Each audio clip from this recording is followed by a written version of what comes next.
जो भी हस्तिनापुर के समक्ष शस्त्र उठाएगा मुझे उसका वध करना ही होगा।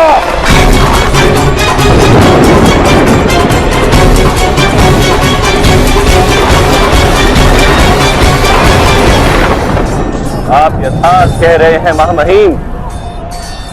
इस युद्ध में आपके सामर्थ्य का प्रदर्शन नहीं हो रहा, अपितु आपकी निर्बलता का प्रदर्शन हो रहा है। यदि आप वास्तव में समर्थ होते तो अपने पौत्र और प्रपौत्रों के प्राण लेने के स्थान पर अपने प्राणों का त्याग कर देते।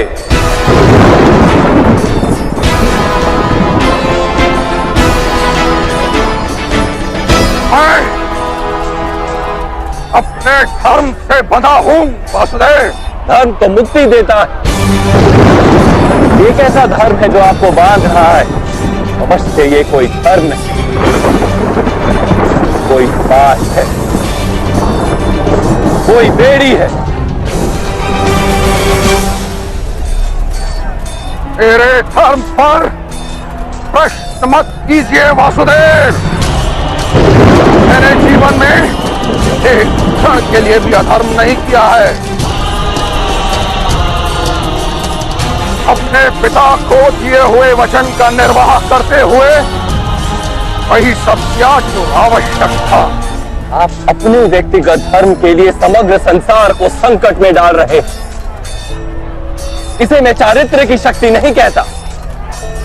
चारित्र्य तो वो होता है जो प्रति क्षण दूसरों के कल्याण का विचार करता है।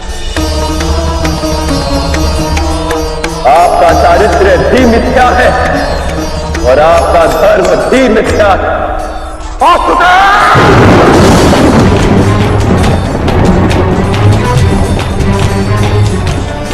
मर्यादा भंग कर रहे हैं। मैं आपका सम्मान करता हूं, किंतु किसी दूसरे के धर्म को मिथ्या कहने का आपको कोई अधिकार नहीं। मेरा धर्म सत्य है और इसीलिए मुझे कोई पराजित नहीं कर सकता। कोई नहीं। मैं आपको पराजित कर सकता हूं।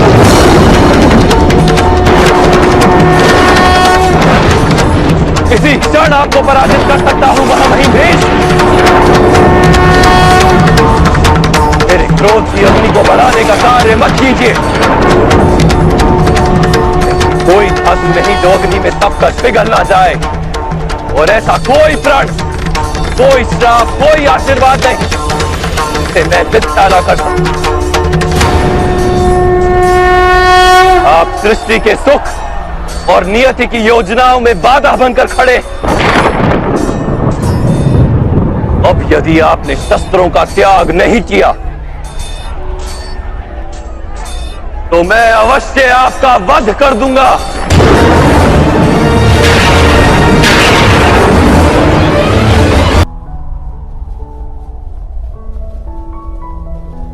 मेरा तीर आप तक क्यों नहीं पहुंच रहा वासुदेव?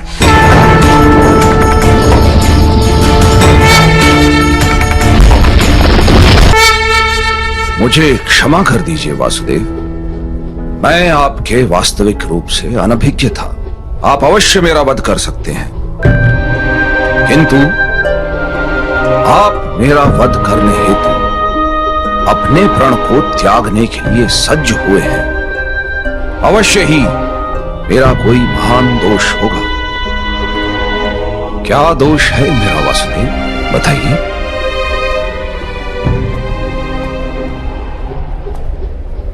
अज्ञान आपका दोष है महामहिम। आपने धर्म के वास्तविक रूप को जानने का तो कभी प्रयास ही नहीं किया। करुणा के छत्र तले जब तक समग्र संसार समा नहीं जाता, तब तक समाज में धर्म अधूरा रहता है। किंतु आपने केवल अपने परिवार का विचार किया, संसार के कल्याण का तो विचार ही नहीं किया आपने। इसलिए आपका त्याग भी स्वार्थ का ही रूप है। मैंने अपने पिता के सुख हेतु राज्य का त्याग किया, आजीवन ब्रह्मचर्य की प्रतिज्ञा ली। इसमें मेरा कोई स्वार्थ नहीं था वासुदेव। ब्रह्मचर्य की प्रतिज्ञा और राज सिंहासन का त्याग अवश्य उत्तम कार्य थे, किंतु आपने समाज के प्रति अपने उत्तरदायित्व का त्याग क्यों कर दिया महामहिम? कुरुवंश में आपसी संघर्ष न हो, हस्तिनापुर के राज सिंहासन के लिए युद्ध न हो और कुरु राष्ट्र की प्रजा को हानि या दुख न हो, इसीलिए मैंने ये प्रतिज्ञाएं की वासुदेव। अपने चारों ओर दृष्टि डालिए महामहिम, क्या चल रहा है यहां? आपकी प्रतिज्ञा ने इस विग्रह को, इस युद्ध को टाला तो नहीं?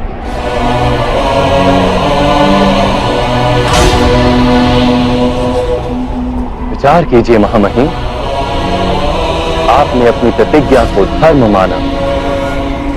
यदि वो वास्तव में धर्म होता तो ये महायुद्ध ही क्यों होता?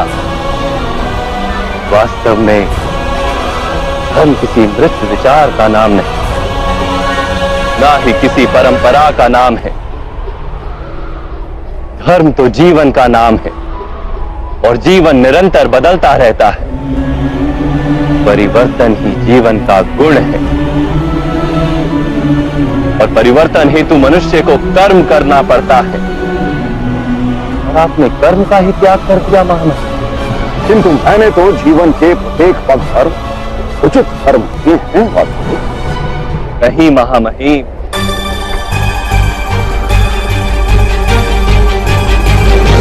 इस जन्म में आप कर्म के बंधन से ना बंधे, इस कारण आपने कोई वास्तविक कर्म किया ही नहीं। कर्म का अर्थ होता है निर्णय लेना और अपने निर्णय के परिणामों को स्वीकार करना। किंतु आपने कब कोई निर्णय लिया महामहिम? राज पांडु के राज्य अभिषेक का निर्णय क्या आपका निर्णय था? राज धृतराष्ट्र और महारानी गांधारी के विवाह का निर्णय? महाराज धृतराष्ट्र को अधर्म से रोकने का प्रयास क्यों नहीं किया आपने महामहिम? युद्ध सभा का निर्णय और उसमें पांचाली के अपमान को ना रोकने का निर्णय, इस युद्ध का निर्णय, सभी अधर्मों को रोकने का आपके पास सामर्थ्य भी था और शक्ति भी, किंतु आप निर्णय नहीं ले सके महामहिम। आप केवल अपनी प्रतिज्ञा और अपने प्रण से बंधे रहे। वास्तव में कर्तव्य के नाम पर निर्णय लेने के उत्तरदायित्व से आप भागते रहे।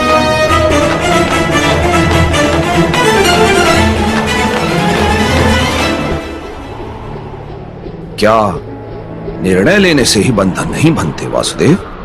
बंधन से छूटने के लिए निष्काम कर्म के सिद्धांत को समझते तो आपका जीवन धर्ममय हो जाता महामहिम। बंधन से छूटने के लिए आपने कर्म का त्याग क्यों किया? कर्म के फल का त्याग करते,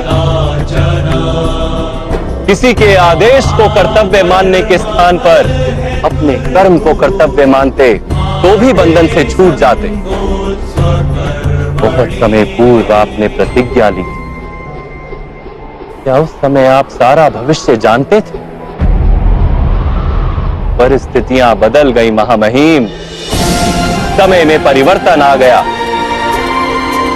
किंतु आपने अपनी प्रतिज्ञा नहीं तोड़ी और ना ही किसी परिवर्तन को स्वीकार किया। उसी का परिणाम है कि आज ये युद्ध हो रहा है।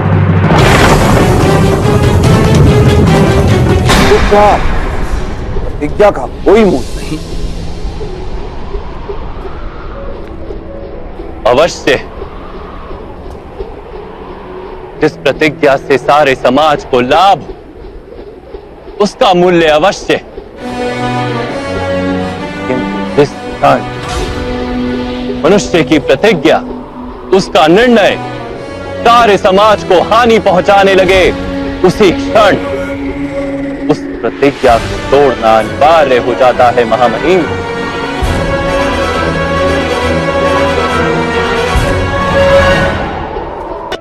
आज पांडवों के पक्ष में रहकर युद्ध करने का निर्णय यदि आप ना ले पाए तो कम से कम शस्त्रों का त्याग करके अपनी मृत्यु को स्वीकार कर लीजिए। मैं स्वीकार करता हूं वासुदेव। यदि आपका दिया हुआ ज्ञान मुझे जीवन काल में प्राप्त होता तो इतने अन्याय नहीं होते, किंतु जीवन में ना सही, मृत्यु में आपका दिया हुआ ज्ञान अवश्य उपयोगी होगा।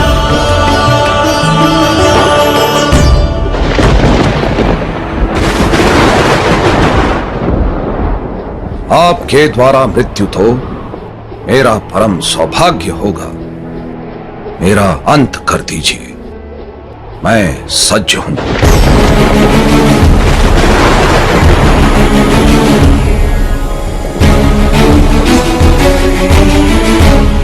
जैसी आपकी इच्छा महामहिम। नहीं माधव, आपने युद्ध न करने का प्रण लिया। अभी प्रण तोड़ने का समय है पार्थ, इसीलिए मैं अपना प्रण तोड़ रहा हूं। परंतु माधव, सारा संसार आपको अपशब्द कहेगा। तो मैं उसका स्वीकार कर लूंगा। युद्ध के अंत होते वैसे भी मुझे कितने अपशब्दों और श्रापों को स्वीकार करना होगा ये तुम नहीं जानते, किंतु मुझे उसका कोई सुख या दुख नहीं। इस समय महामहिम की मृत्यु अनिवार्य है।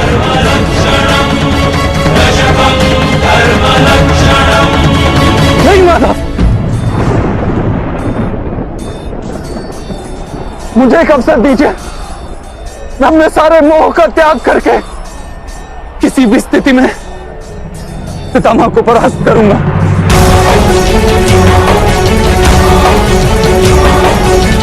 तो मेरे कारण माधव, आप अपने मस्तक पे इतना बड़ा लांछन मत लीजिए।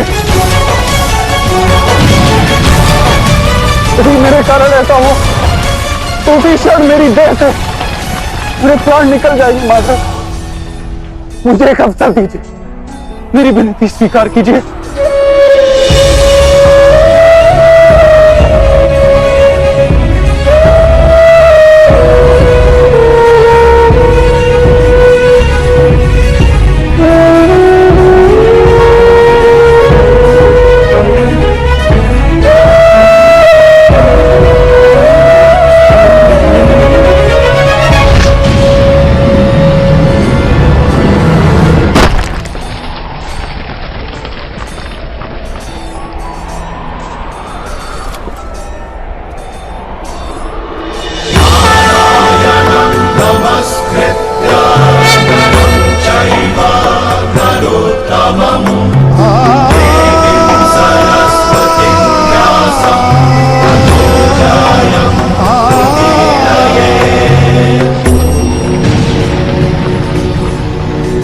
मेरी मृत्यु काशी की राजकुमारी देवी अंबा के हाथों लिखी है बस। और इसी कारण राजकुमारी अंबा ने शिखंडिनी के रूप में जन्म लिया। उन्हें ही मेरे वध का संतोष देने दीजिए वासुदेव। मैं वचन देता हूं, मैं वचन देता हूं वासुदेव, मैं उनकी प्रतीक्षा करूं। और जिस दिन रणभूमि में वो मेरे समक्ष उपस्थित होंगी, मैं अपने सभी शस्त्रों का त्याग करूं। तब तक मैं हस्तिनापुर के सैनिकों का रक्षण अवश्य करूं, किंतु आपके किसी भी सैनिक की मृत्यु मेरे हाथों से नहीं।